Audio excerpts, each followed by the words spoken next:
ação, é isso? É. É sério? Já tá rolando? Isso.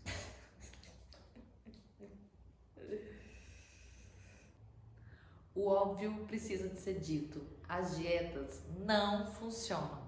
Quantas vezes você já fez dieta e já emagreceu, e já engordou, e já fez outra dieta? Ou se não foi você, outras pessoas, as pessoas ao seu redor. Meu nome é Júlia Menezes, eu sou nutricionista, doula e esse é meu canal. Prazer! Hoje eu vou falar o porquê as dietas não funcionam. Vamos lá! Na faculdade de nutrição, aprendemos a como calcular uma dieta. Então a gente pega peso, idade, altura do indivíduo que a gente vai calcular, o metabolismo. Metabolismo é aquela quantidade de energia que o indivíduo precisa para passar seu dia, andar, comer, trabalhar, enfim. E também é necessário o nível de atividade física, se é baixo, médio ou alto. Esses dados a gente faz um cálculo que chegamos num ponto que é o seu gasto energético. A partir do seu gasto energético, na teoria, lá na faculdade, aprendemos a montar a dieta. A dieta, o que ela leva em consideração? A quantidade de calorias que, teoricamente, aquele indivíduo gastaria no dia e também a quantidade de nutrientes que ele precisaria de consumir para poder passar o dia. E assim a gente montaria uma dieta. Só que, por que não funciona? Gente, olha só, primeiro, esse cálculo energético que leva em consideração a idade, a altura, o peso, o nível de atividade física, ele é muito superficial, muito. Uma mesma pessoa que tem a mesma idade, que tem o mesmo peso, que tem a mesma altura, pode ter um biotipo diferente.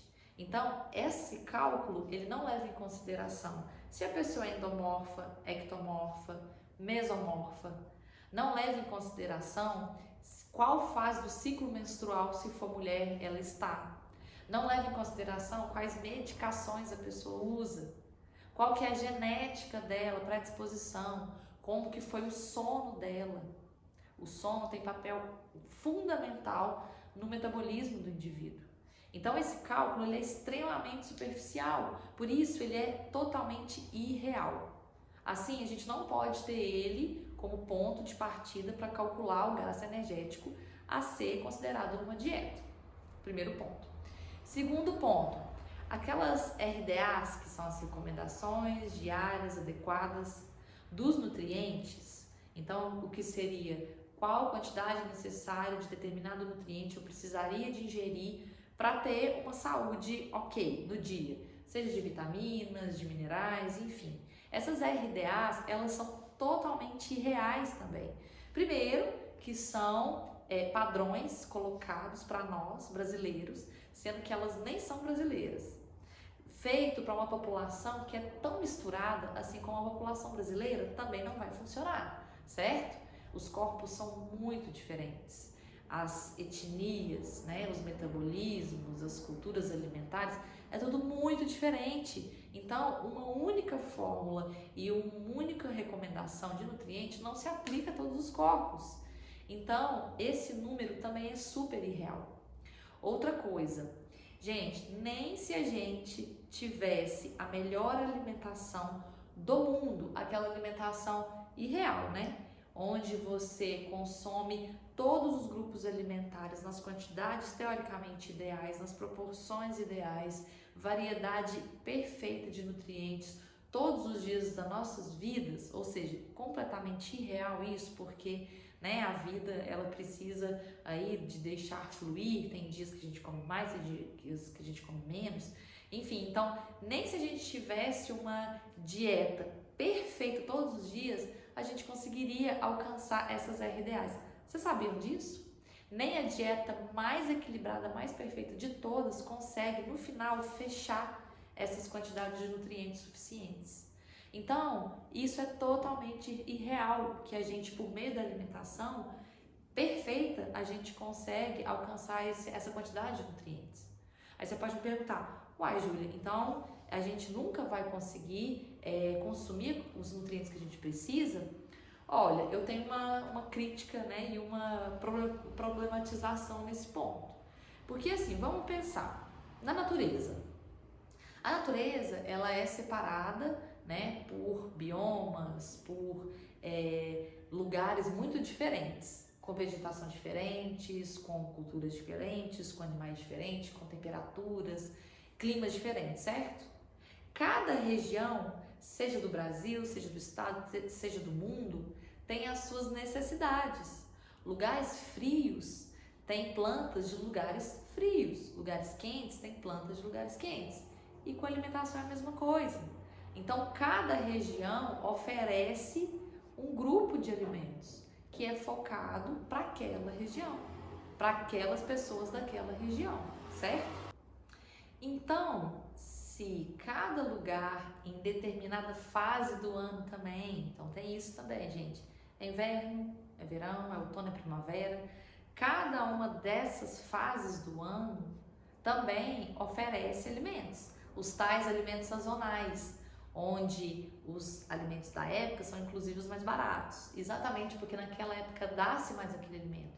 Vocês já pararam para perceber e para pensar do porquê cada época do ano oferece determinados alimentos? Exatamente, gente, porque é totalmente irreal e industrial essa ideia de que a gente precisa de consumir todos os alimentos todos os dias.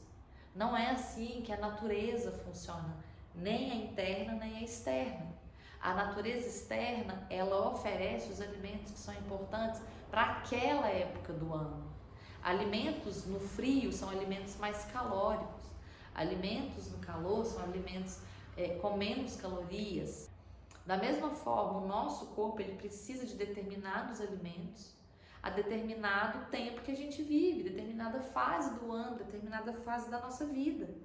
Então, seguir uma dieta onde eu vou consumir aqueles alimentos sempre daquela forma é totalmente irreal com o que é natural do ser humano e da natureza como um todo. Não é sustentável, não é uma ideia sustentável, né? Eu me lembro bem da minha avó contando que quando ela era criança, então no inverno eles comiam determinados alimentos, no verão eram outros. O nosso corpo é sábio, a gente trabalha o nosso metabolismo também com a ideia de reserva. Então sempre a gente vai ter reservas, não só a reserva energética, a gente vai ter também a reserva de nutrientes, exatamente para quando a gente passar pelo momento de escassez daquele nutriente, a gente tem as reservas. Isso é natural, isso é fisiológico. Essa ideia de que a gente precisa de estar com tudo ótimo o tempo todo, tomando suplemento para poder estar sempre com os nutrientes tudo perfeitos, é uma ideia muito mercadológica, muito industrial, muito capitalista. Claro que, né, a gente precisa de individualizar cada caso, entender cada contexto. Se uma pessoa ela está com realmente uma deficiência que está gerando algum problema, algum transtorno, claro que a gente precisa de corrigir. Também com suplementação, seja suplementação química, sintética, seja suplementação natural, né? Mas sim, é possível, é importante.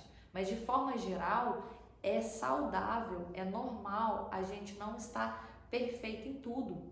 Não existe isso. Eu costumo falar que, imagina se a gente fosse um indivíduo que estivesse tudo perfeito na nossa vida. Nosso estado emocional e psíquico perfeito, nossa alimentação perfeita, nosso sono perfeito, nosso corpo em movimento perfeito. Gente, isso não existe. Isso não é viver. Isso não é ser natural, né? A natureza ela é fluida, ela é mutável. Então a gente tem que tomar cuidado também com essas recomendações de nutrientes e com esse excesso de suplementação que a indústria alimentar e médica promove. Eu sou uma nutricionista que não gosto de suplementação, sabe? Eu gosto de suplementação para quando é necessário. Agora, suplementação da forma que é feita, de forma indiscriminada, gente, isso é muito absurdo. Inclusive, isso pode gerar muitos efeitos para o corpo, dando sobrecarga, excessos desses nutrientes. Também não é legal. Então, a dieta ela também não funciona por causa disso. Outra coisa, e o mais importante para mim, sabe por que as dietas não funcionam, gente? Porque as dietas, elas incluem apenas alimentos nutritivos. Elas excluem alimentos afetivos. Os alimentos afetivos, eles dão sabor, eles dão sentido para a nossa alimentação. Uma alimentação que é baseada somente em alimentos nutritivos, uma dieta restrita, né? Não pode comer doce, não pode comer açúcar, não pode comer farinha, não pode comer laticínios, não pode comer fast food, não pode comer industrializado. É uma alimentação pobre de nutrientes? Não. Pobre de relações, pobre de afetos, certo? Então, a dieta ela exclui todo o nosso sentir em relação às experiências alimentares e gastronômicas. Outro ponto é que a dieta é totalmente restritiva e, assim, ela faz com que as pessoas elas percam a capacidade de escolha e de entender se a sua fome é física, se é emocional. Elas partem somente para a obediência e nenhum corpo obedece por muito tempo. Nenhum corpo foi feito para obedecer. Ele pode obedecer 1 mês, 2 meses, no máximo. Depois ele vai se rebelar e com certeza você vai entrar num quadro de episódio de compulsão, num quadro de compulsão alimentar. Então a restrição leva à compulsão. Qualquer restrição que seja alimentar, seja de sono, qualquer restrição leva a uma compulsão. Então toda dieta leva a uma mentalidade do comer transtornado, né? Seja um transtorno alimentar mais intenso, tipo anorexia, bulimia, vigorexia, seja um comer transtornado, que é a perda de controle das suas ações, da sua consciência diante da alimentação. Então, toma cuidado disso, gente. Dieta não é legal, porque ela afasta você da sua percepção. Você sabe identificar a sua fome, se é fome física, se é fome emocional, a quantidade de fome que você está sentindo, percepção de saciedade, de satisfação, de prazer. A dieta, ela acaba com todo esse autoconhecimento, toda essa experiência de autopercepção. Por quê? Porque ela visa a obediência, que você obedeça aquele padrão alimentar. Nenhum corpo consegue ter esse padrão alimentar por muito tempo, porque a alimentação, gente, é experiência. A alimentação é cultura. A alimentação faz parte da história do mundo. A alimentação, ela conta de um povo, de uma família, de um lugar, de um corpo. Por isso, a alimentação não deve ser minimizada à dieta. O nutricionismo, termo que a gente usa para simplificar a alimentação a nutriente, é o que a dieta faz. A alimentação não é nutriente. A alimentação é também nutriente, mas é experiência, é sabor, é explorar, é história.